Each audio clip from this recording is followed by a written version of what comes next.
voudrais remercier les associations partenaires, la LIPA, les Emirates Center et le Gulf Network for Rights and Freedoms, ainsi que la Ligue des musulmans de Suisse. Droit pour tous a pour tradition de défendre les droits humains et le droit international depuis maintenant plus de 10 ans. Et ce, partout dans le monde. Droit pour tous organise ce rassemblement aujourd'hui pour soutenir les défenseurs des droits de l'homme et dénoncer les atteintes à la liberté fondamentale d'expression et de conscience.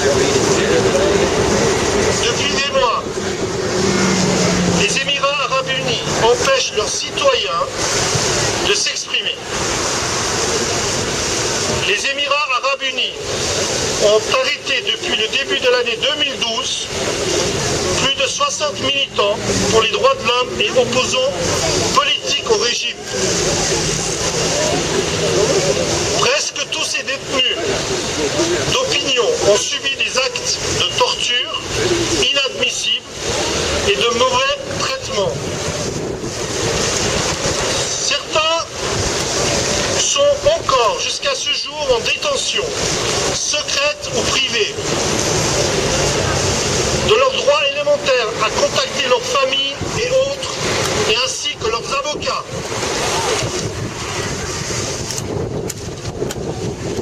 En septembre de cette année et octobre, de nombreux détenus ont comparu devant la Cour suprême à Abu Dhabi. Et leur détention a été prolongée sans motivation, sur requête de la police de sûreté de l'État. Ceci est une flagrante violation du droit au procès équitable, droit universel reconnu à tout individu. L'état de droit n'est pas respecté. L'état de droit n'est pas respecté. L'état de droit n'est pas respecté. Dans ces pays que je n'aimerais pas, mais grâce à l'or noir, cet état de droit n'est pas respecté. Parce qu'il y a l'or noir, justement. Et ils peuvent se permettre de bafouer les droits et les libertés de leurs citoyens. Cela est inadmissible. Ces détenus ont été arrêtés, torturés et continuent aujourd'hui à subir des actes de violence. Leur seul crime a été de s'exprimer, comme je le fais aujourd'hui, de défendre publiquement leur opinion, comme je le fais aujourd'hui. Leurs familles n'ont pas le droit de les visiter. Leur état de santé était tellement préoccupant pour certains que les membres de leur famille craignaient le pire. Il n'est pas possible pour eux de consulter leurs avocats, non d'assurer correctement leur défense. Encore une fois, je le répète et je le répéterai sans cesse, sur cette place de droit, l'état de droit aux Émirats arabes unis n'est pas respecté. Face à ces injustices, Droit pour tous a décidé de réagir et de dire stop, parce qu'il n'est pas permis de violer impunément le droit international, uniquement parce qu'on a les moyens financiers. Les Émirats arabes unis achètent le droit à contourner le droit international grâce à un fort lobby financier. Les libertés et les droits fondamentaux n'ont pas de prix. Il n'est pas permis de persécuter ses citoyens juste parce qu'on a les moyens et juste parce qu'il y a de l'or noir dans ces pays ou du gaz. Aujourd'hui, encore une fois, nous nous réunissons, encore une fois de plus, pour dénoncer des atrocités. Des atrocités dont certains de nos gouvernements avec lesquels participent en dialoguant parce que justement il y a des moyens et intérêts financiers extrêmement importants. Je le répète et je le répéterai sans cesse et nous continuerons ce combat tant que l'état de droit ne sera pas respecté dans ces Émirats. Donc l'état de droit ne sera pas respecté, nous continuerons notre combat jusqu'à ce qu'il soit respecté. Voilà, maintenant je donne la parole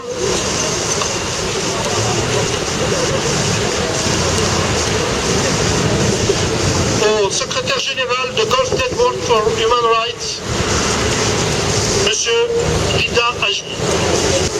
Salam alaikum. Vous me permettez, je vais parler en langue arabe, étant donné qu'il s'agit d'un pays arabe, un pays qu'on aime bien, qu'il s'agit du 6e membre du pays du Golfe, les Émirats Arabes Unis, qui se trouve tout près du Qatar, à l'est de l'Arabie Saoudite. Ce petit pays à 7 millions d'habitants, plus que 90% de la population est une population étrangère, un pays qu'on connaît riche et respectable de ses us et coutumes. Aujourd'hui, il y a plus que 60 militants pour les droits de l'homme et aussi des opposants politiques qui vivent là-bas une vraie épreuve, qui fait partie désormais du printemps arabe et qui a commencé après le printemps arabe. Aujourd'hui, aux Émirats Arabes Unis, il y a des gens qui sont emprisonnés pour avoir osé signer des pétitions envoyées aux autorités du pays. Cette pétition a été signée en 2011. Juste après, il y avait donc un procès connu sous le procès des 5 Émiratis et qui a fini par un amnistie. Puis ça a commencé une autre épreuve de 7 militants des droits de l'homme, qu'il s'agit aussi des docteurs et militants qui ont perdu leur nationalité émiratie pour avoir aussi critiqué la façon de gérer leur pays. Il s'agit bien, je le répète bien, d'opposants politiques et militants pour leurs droits humains. On nous pose la question, si vous connaissez ces gens, oui, on les connaît, le peuple émirati les connaît très très bien. Il s'agit de professeurs d'université, d'écrivains, d'avocats, d'anciens juges. Pourquoi je dis anciens juges? Parce que tous les militants aux Émirats Arabes Unis sont mis obligatoirement à la retraite. Quelques professeurs d'université, ils ont subi leur retraite, pas anticipée mais forcée, à l'âge de 32 ans. Des écrivains, des avocats qui sont empêchés aussi de faire leur travail, simplement pour avoir osé appartenir à une association, ou d'exprimer un point de vue, ou d'oser écrire aux autorités pour dire que nous voulons un peu plus de liberté, un peu plus de démocratie, un peu plus de dignité. Peut-être vous avez entendu, mais si vous ne l'avez pas entendu, c'est parce que les médias internationaux sont achetés par de l'argent, de l'affaire des 7 Émiratis qui étaient ôtés de leur nationalité, simplement pour avoir osé exprimer leur point de vue sur la politique de leur pays. Après, depuis le début de l'année 2012, plus que 60 militants ont été arrêtés. Quelques militants ont perdu non seulement leur nationalité, mais renvoyés de leur propre pays. Un militant a été envoyé au Thaïlande. Il a perdu la nationalité émiratie, puis renvoyé, donc forcément, il a été forcé de prendre l'avion pour aller au Thaïlande. Aujourd'hui, ou bien on signe un papier comme quoi que on ne fait pas partie de l'association, par exemple, de l'Islam, ou de subir la détention, et non seulement la détention, mais aussi la torture. Vous pouvez consulter les sites internet de Human Rights Watch, de Islamic et aussi donc de Amnesty International et beaucoup d'autres organisations fiables. Et vous allez constater, mais malheureusement, qu'on pratique de la torture aux Émirats Arabes Unis. Et on note la nationalité des militants des droits de l'homme. Et puis, Ces militants de droits de l'homme émiratis sont cités devant des tribunaux et les juges qui vont examiner leur cas ne sont pas des Émiratis. Ils sont des étrangers, un cas unique dans le monde, où les citoyens sont privés de leur nationalité et jugés par des étrangers dans leur propre pays, pour avoir osé critiquer le système, pour avoir demandé un peu plus de dignité. Mais les juristes du monde entier disent que avoir ôté la nationalité à des citoyens en les empêchant même de tirer de l'argent des bancomates et de retirer dans 24 heures leur passeport, leur nationalité et leur carte d'identité, on les épargne.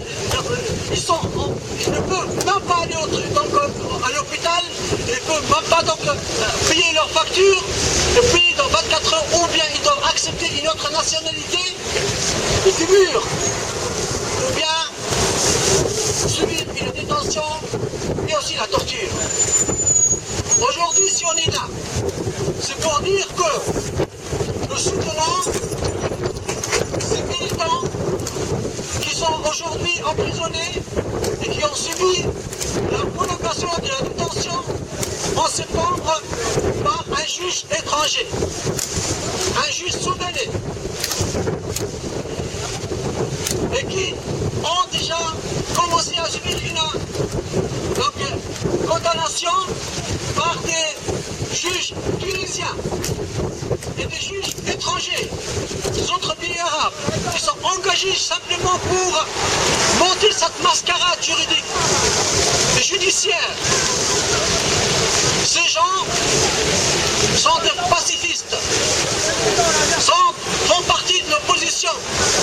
Ils sont membres d'une association qui était légale dans peu de temps. Aujourd'hui, une partie de ces militants n'ont même pas le droit de consulter leur avocat ou de voir leur famille. Et ils doivent ou bien décider de perdre leur nationalité, de signer un papier comme quoi qu'ils ne font pas partie d'une association ou parti politique, ou de rester et de subir cette injustice. On veut bien que les droits de l'homme soient respectés, non seulement au Soudan, et en Tunisie, en Égypte, et aux États-Unis d'Amérique, et en France, et en Suisse, mais aussi aux Émirats Arabes Unis, mais aussi en Arabie Saoudite, mais aussi au Bahreïn, mais aussi dans tous ces pays du Golfe. Pourquoi on ne parle pas de respect des droits de l'homme aux Émirats Arabes Unis? On nous accuse, nous, d'avoir osé lever notre doigt et de demander le respect des droits de l'homme devant les Nations Unies à Genève. Et nous dit, vous n'êtes pas des Émiratis, vous. Pourquoi vous défendez ces prisonniers politiques?